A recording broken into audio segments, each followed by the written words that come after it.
Hello, residents of the town of Sutton. It's nice to be back to you to review our annual town meeting warrant.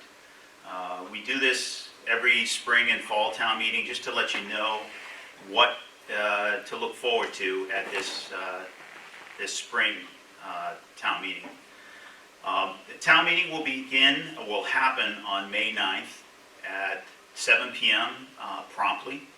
The moderator likes to get things underway right away. So be there a little early and check in at the middle school, high school. We'll be holding the meeting at the Auditorium. And things should go off pretty smoothly once we get started. So look forward to seeing you there.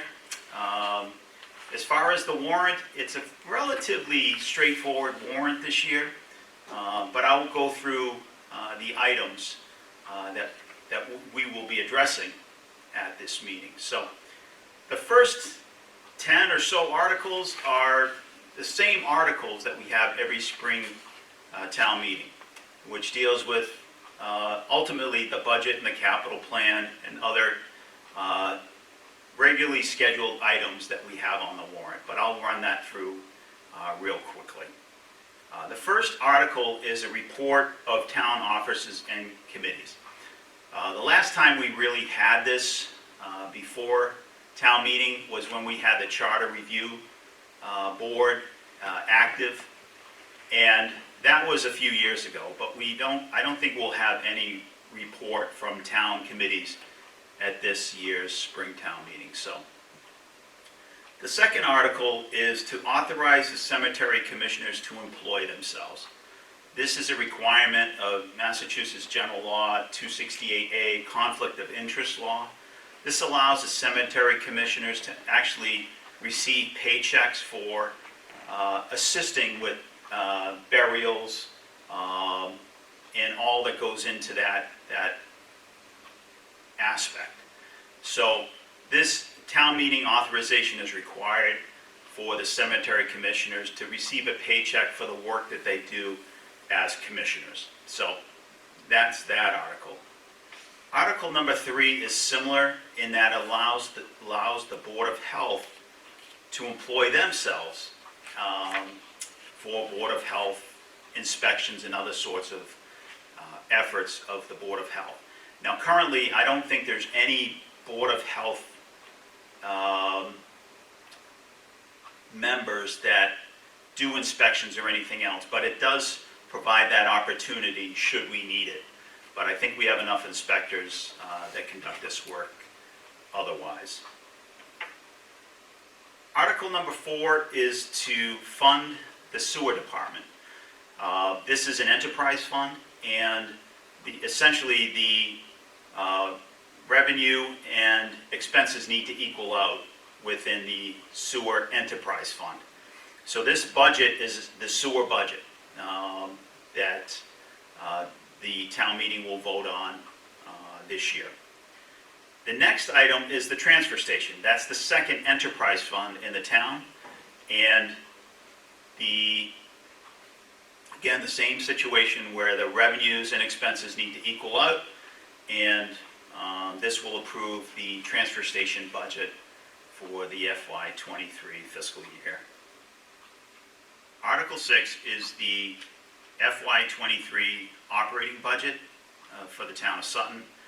It is going up by $800,000, and this covers the operating costs for the town of Sutton for the next fiscal year.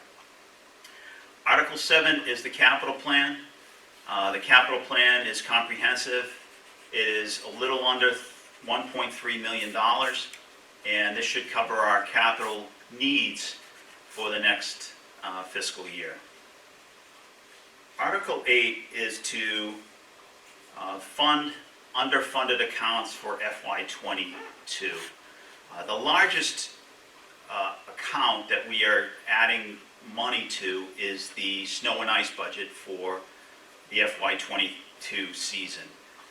We had a number of times that we went out and purchased materials, salt, and overtime, etc.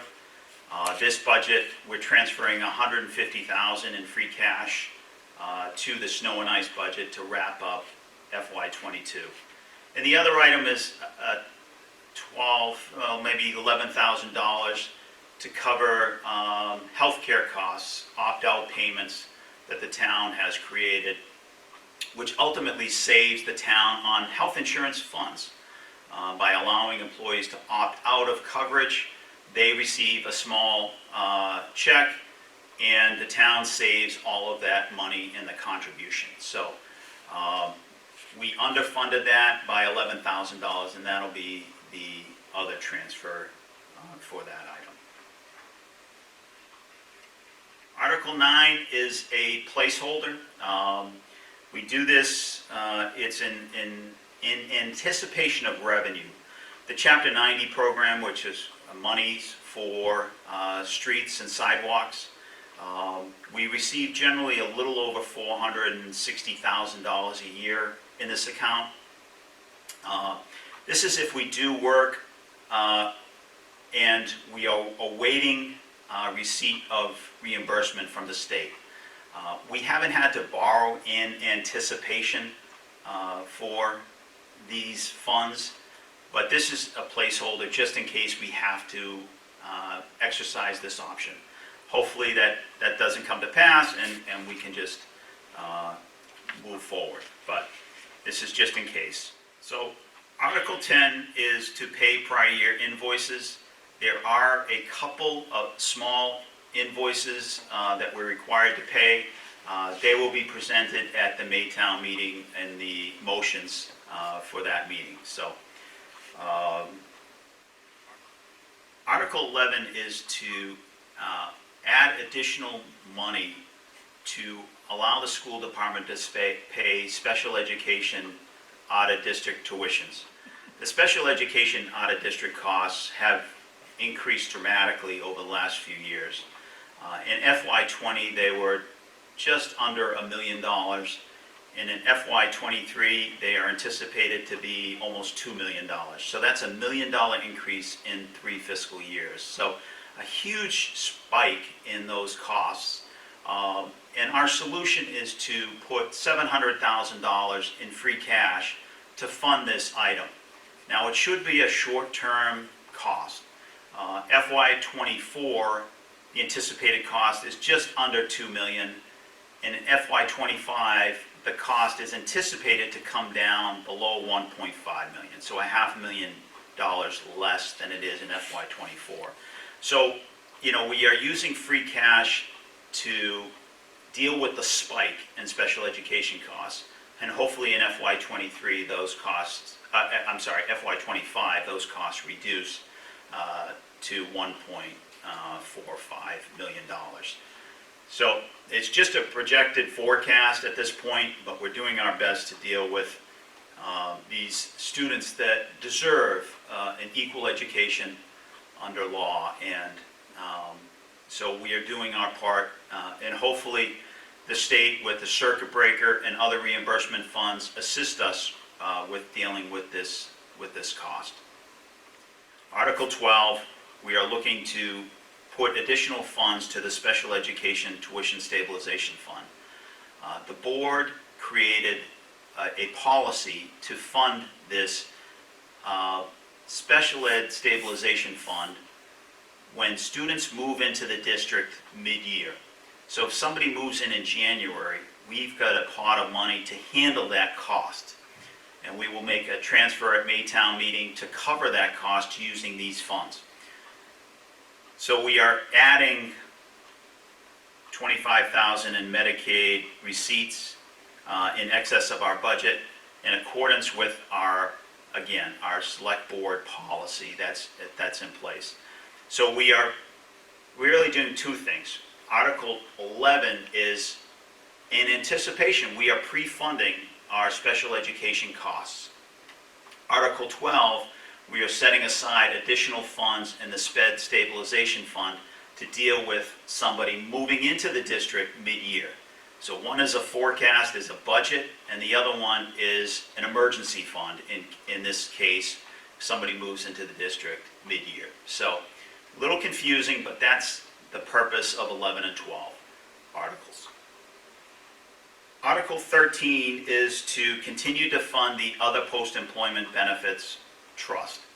This is the OPEB trust that was created back in 2012. And we are, again, following the select board's policy of transferring 10% of our free cash of $350,000, as well as some, additionally in that policy, there's revenue from the cell tower at Town Farm Road, at $45,000. That goes into the trust fund as well. So all totaled, it's $395,000 that will be part of the motion to pass at the select board, at the town meeting. Article 14 is to fund the health insurance stabilization fund. We've created this last year with excess health insurance revenues in excess of what was budgeted. And this is created in case one year we receive a big spike in our healthcare costs, we can use this fund to mitigate that increase, or smooth it out, if you will. This year, we're anticipating transferring close to $100,000 into this health insurance stabilization fund. That final number will come out at the town meeting in the motion. So. Hi everyone, Jen Hager, the town's Planning and Economic Development Director. I am going to start with the explanation of Article 15. Article 15 is asking the town to discontinue in its entirety the way known as Caplet Road. Caplet Road has been on the town road map since the 1800s. It used to go from Dudley Road over to some property in the town of Millbury, just over the town line. In 1975, the town voted in Article 33 to abandon this roadway. Plans filed after that date of land around the layout of the way made it very clear that the intent was for the road to completely go away. Unfortunately, the legal term for that is discontinuance. So when we were working on the Unified Parkway subdivision plan, we noticed that the Caplet Road layout was still showing up on some of those plans as they own land abutting that old right-of-way. So this article is to really just clear all of that up and to discontinue the way in its entirety, which means the right-of-way goes away entirely, and then abutters on either side then have title to the center line. So again, it's clear the intent in 75 was to discontinue as opposed to abandon and leave the right-of-way in place. So that is all we're doing with this article. This road, just for your information, used to start between 114 and 122 Dudley Road. So north of the Heritage Drive neighborhood, it actually runs, the old road layout runs in front of 116 Dudley Road. So just so you know where that's located. Article 16 is to raise all the funds necessary for a park project at Van Dyke Fields. As you may recall, we did a park project a few years ago for Unity Park over on Boston Road. We had the assistance of the neighborhood group Sutton Recreational Resources on that grant process and the fundraising. And this is one of two additional park projects that we're moving forward on, again with the assistance of Sutton Recreational Resources. As was the case with Unity Park, the grant process requires that the town appropriate all of the funding necessary for the entire park project, and then we are reimbursed the amount of the grant, which in this case would be 50 to 60% of the grant cost. And again, working with Sutton Recreational Resources, fundraising will reduce that figure even further. We are hoping, as was the case with Unity Park, that between the grant and fundraising, we can roll a significant amount of these funds forward to a future park or recreation project. Article 17 is the remainder of funds necessary for the Veterans Park project on Darling and Jarvis Lane in the village of Manchog. In case I didn't say it in that last article, Van Dyke Fields is on Huff Road at the corner of Huff and Whitens Road. So again, Article 17, American Legion Park, also known as Veterans Park, is on Darling and Jarvis. It's a much bigger park. The project involves more work, some pervious parking and fencing for the basketball court and the softball fields, as well as the playground structures, trees and benches and signage and the like. So we already appropriated last year some of the funding, again the $170,000 that rolled over from the Unity Park project into an account for this project, and this amount of funding is the remainder that is required to cover the entire cost of the project. In this case, we are applying for a slightly different kind of grant. It's a Land and Water Conservation Fund grant. So we're going to be asking for over $200,000 in grant funding. And again, we are hopeful between the grant funding, should we be successful, and the fundraising with Sutton Recreational Resources, that we'll be able to recoup some of the costs that we're appropriating here, and if town meeting so chooses, roll that over into another recreational project. Article 18 is to see if the town would be willing to contribute to the agricultural preservation restriction at King Farm. King Farm is located at the corner of Uxbridge Road and Central Turnpike. This 5% match would be a little under $20,000. And this would go to match monies from the Department of Agricultural Resources at the state level to acquire the land from Glen King. And what we're acquiring is the preservation rights on this property, which prevents for development of this land. So it keeps it as a historic farm on a historic piece of property in the town of Sutton. So we are really looking forward to doing this and continuing our efforts of preserving farmland with Shaw Farm and Whittier's Farm and any other farm in the town of Sutton. So this is an important item for the town of Sutton. Okay, Article 19. Article 19 is the only zoning article that the planning board is putting forward to this town meeting. They felt it was important to put this article forward because the operation of the accessory apartment bylaw has had some unintended consequences. So the first part of the article is just to fix a typo in section A and make that provision, that requirement, read correctly.